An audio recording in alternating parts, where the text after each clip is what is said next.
Bismillahirrahmanirrahim. Saya mau bertanya, bagaimana cara menghadapi komentar orang sahabat kita sendiri tentang hijrah kita? Karena mereka berkomentar buruk, bahkan tak mendukung hijrah kita. Anjing menggonggong, kapilah berlari.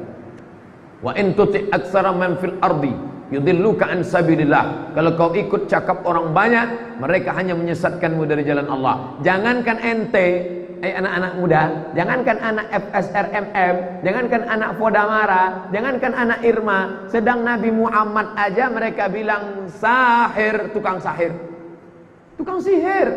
Sedangkan Nabi Muhammad aja mereka bilang sahir, majnun, asatirul awalin, majnun gilo, sahir tukang sihir, asatirul awalin. Tidak ada yang lepas dari komen bapak-bapak. Maka jangan pikirkan komen orang, benar laksanakan. Dulu sebelum ente sholat, orang cuek aja. Kau mabuk, orang cuek. Tapi begitu kau sholat, udah ke masjid sekarang ya, hati-hati loh, si Andu kemarin ke masjid mati. Mulai dia berkata, mulai dia ngejek. Apakah masih ada hadis yang belum dibukukan, tapi hanya dalam bentuk proses musalsal dari musnid ke musnid lainnya? Hadis-hadis itu dibukukan pada pertama penulisan, ditulis sejak zaman Nabi, lalu kemudian dibukukan oleh para ulama. Apa beda penulisan sama pembukuan? Penulisan ditulis tapi tidak pakai bab, acak saja tulis seperti yang dilakukan oleh Amr bin As, Abdullah bin Amr bin As. Lalu kemudian setelah itu barulah dibukukan. Kitab hadis yang paling tua yang ada sekarang kitab Muwatta, ditulis oleh Imam Malik bin Anas. Lalu kemudian berlanjutlah kepada Bukhari belakangan. Bukhari Musannaf Ibnu Abi Syaibah dulu. Lalu Bukhari tahun 2056, Muslim 256 Bukhari, Muslim tahun 261. Ahmad bin Hanbal di atas, Imam Syafi'i di atasnya lagi. Ahmad bin Hanbal 241, Imam Syafi'i 204, Imam Malik 179. Ada tak hadis dari syekh ke syekh yang tak ada dalam buku? Ada di buku. Hanya saja orang tetap menjaga musalsalat bil musafahah, musalsalat bil awaliyah, musalsalat bil zikir. Di buku ada. Hanya saja dia mengambil dari syekh untuk apa? Lit tabarruk, ngambil barokah. Saya pun saya ambil, ada di buku. Kalau mau di buku ada, ar-rahimuna yarhamuhumur rahman yarhamuhum fil ardi yarhamkum man fis sama. Tapi kemarin waktu ke Indragiri Hilir berjumpa dengan Syekh Syekh Muhammad Idrus Hashim. Saya pegang tangannya, Syekh Ajiz nih minta saya ijazah musalsal. Kasihnya. Ajaztukum marwiyati wa musalsalati. Ku ijazahkan kepada engkau hadis musalsalat. Musalsalat artinya bersilsilah, silsilah yang kuterima dari Syekh Muhammad Yasin Al-Fadani. Syekh Idrus mengambil dari Syekh Muhammad Yasin Al-Fadani, Makkah Al-Mukarramah, bersilsilah sampai ke Nabi SAW. Itu lit tabarruk, untuk ngalap barokah. Kalau ada adik-adik mengambil dari kitab Sahih Bukhari, boleh. Apa namanya? Wijadah. Cara mengambil hadis itu ada 8. Yang paling tinggi sama, mendengar langsung. Yang kedua qiraah, guru dia membaca, guru mengangguk. Tapi yang paling ada namanya wijadah, kita dapat di buku. Tapi jangan baca sendiri, bacakan ke guru. Nah, ini tentang masalah hadis yang musalsal tapi juga ditulis dalam kitab. Saya mau nanya Pak Ustadz, saya kerja di hotel, saya sering nerima uang dari tamu, tip, apa hukumnya? Kalau banyak halal. Soalnya hotel tidak syariah, Pak Ustadz. Dia ngasih kamu kenapa? Boleh jadi karena dia kasihan, teringat dia anaknya, teringat dia adiknya. Bisa jadi karena ditengoknya di situ bersih, senang dia. Jadi banyak motifnya. Kalau tidak ada dosa di dalamnya, ya tak apa-apa, hadiah. Tapi kalau ada unsur maksiat, saya dikasihnya tadi Pak Ustadz 100.000. Kenapa? Minta belikan kamput dia 3 botol. Oh, ini dosa. Harap. Tak ada unsur apapun. Bekerja engkau dengan sesuai kerja, kau bersihkan, kemudian tiba-tiba pas keluar dikasihnya, kau bawakan tasnya dikasihnya, nih terima kasih ya dek, halal, tak jadi masalah. Bagaimana dia kalau non muslim? Ya halal, pembagian non muslim halal, mana dalilnya? Jirjis Mukaukis, raja Mesir, Kristen Ortodok Koptik, dikasihnya Nabi madu asal Banha, diminum Nabi, habis. Dikasihnya kain, diterima Nabi. Dikasihnya biral, keledai, biral lebih besar dari keledai, lebih kecil dari kuda, kendaraan, dipakai Nabi. Boleh. Apa hukumnya kita memakai dana bantuan kemanusiaan dengan waktu sebentar? Sebentar ini tak tahan. Karena kita lagi mepet betul, sangat membutuhkan uang itu. Kita mengembalikannya dalam waktu yang tak lama, tak bisa. Kenapa? Karena ini milik kemanusiaan. Kalau sempat dana-dana dinas sosial dipakai, dinas sosial Pemprov Provinsi Riau itu milik 6,5 juta penduduk Riau. Sebentar aja Pak Ustaz. Siapa bilang sebentar? Nyawa lebih sebentar lagi. Begitu kau pakai tak tulis mati, ahli waris tak tahu kemana mau dikembalikan. Oh, itu minta izinnya ke 6 juta, 6,5 juta. Saya mau minta maaf kepada bapak seramai ini aja, bingung mencarinya di akhirat padang mahsyar. Di padang panjang aja payah jumpa, apalagi padang mahsyar. Mana mencari dia di akhirat?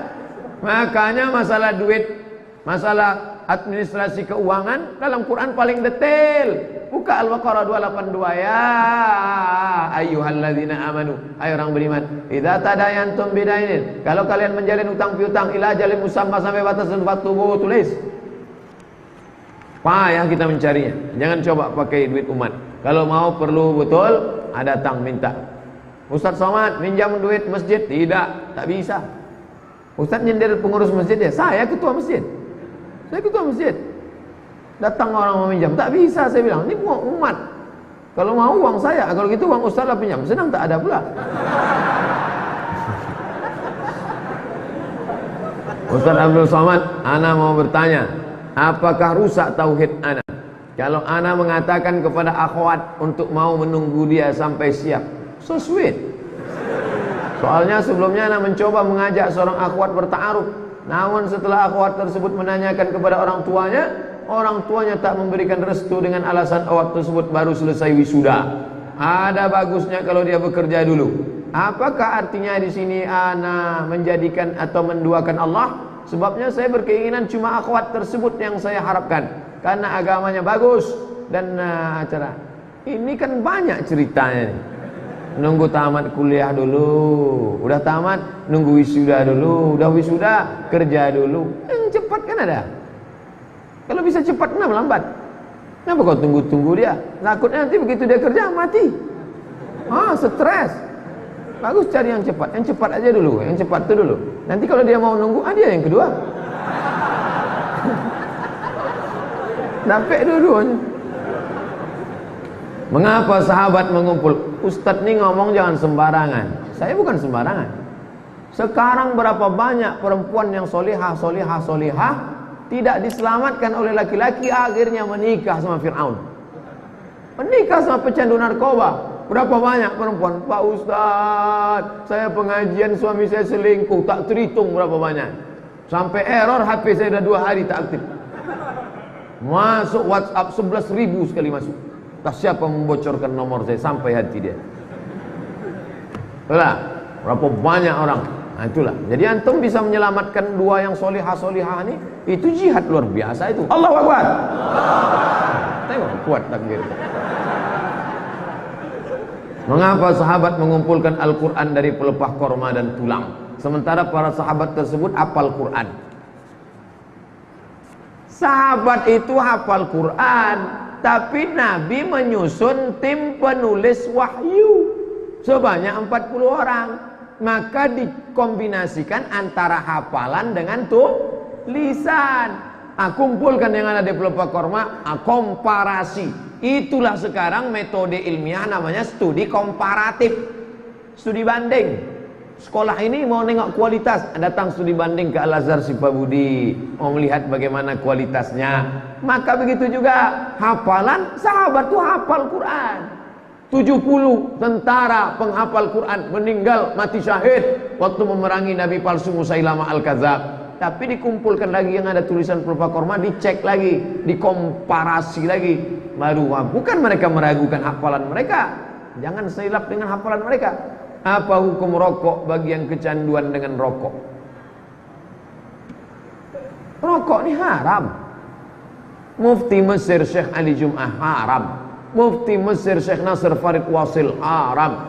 Mufti Saudi Arabia Syekh Abdul Aziz Ibnu Baz haram. Mufti Indonesia tak ada mufti. Indonesia Muhammadiyah, Majelis Tarjih Muhammadiyah haram.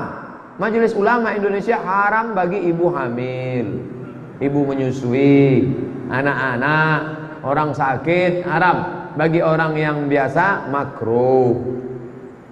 Itu saya membacakan fatwanya aja. Ustaz merokok, saya tak merokok. Kapan waktu qadha bagi sholat subuh? Selesai sholat subuh itu qadha. Tapi kalau di masjid nanti orang menimbulkan fitnah, balik ke rumah, tunggu setelah syuruk, sholat sunat. Atau di masjid berzikir setelah sholat sunat isyraq. Hebat kawan tu ya, banyak sholat sunat duhanya. Rupanya qadha. Sementara setelah sholat subuh kan tak boleh. Sholat subuh, setelah sholat subuh tak boleh sholat yang tak ada sebab. Kalau ada sebabnya boleh. Sholat jenazah setelah sholat subuh boleh. Sholat tahiyatul masjid, habis sholat subuh masuk ke masjid boleh. Apa tak boleh? Begitu juga dengan qadha. Tapi kalau orang ngajinya tak sama, nanti menimbulkan fitnah. Balik Idul Fitri ke kampung, orang kampung tak ada pengajian. Begitu ditengoknya ada orang sholat setelah subuh, wah ini aliran sesat nih kan? Tangkoknya pula wah. Saya mau tanya Ustaz, kalau kita pergi keluar kota, di jalan terdengar azan, masuk waktu sholat, pas kita berwudu ternyata air dari masjid itu bau, dan kita berkumur seperti ada rasa karat atau minyak, gimana tuh Ustaz? Apakah wudu kita sah? Al-ma'u idza ballaghal qullataini lam yahmil khabas. Kalau air itu sudah sampai 2 kulah, maka dia tidak mengandung khabas, tak ada najis. Itu kalau di daerah ini mau pergi daerah Tembilahan, daerah Rokan Hilir Makan Siapi-api, daerah Bengkalis, berhenti kita, air keran itu memang ada. Saya waktu pengajian dari Kuala Kampar mau masuk ke daerah Kuala Kampar tuh, merasakan rasa mandi pakai Coca-Cola situlah. Amazing. Luar biasa. Itu rasa lumpur, rasa apa, tapi air itu banyak. Maka dia tidak mengandung najis, tidak najis. Berikan tips supaya saya enggak mudah sakit hati dan cepat emosi, Pak Ustaz. Saya paling cepat sakit hati dan emosi.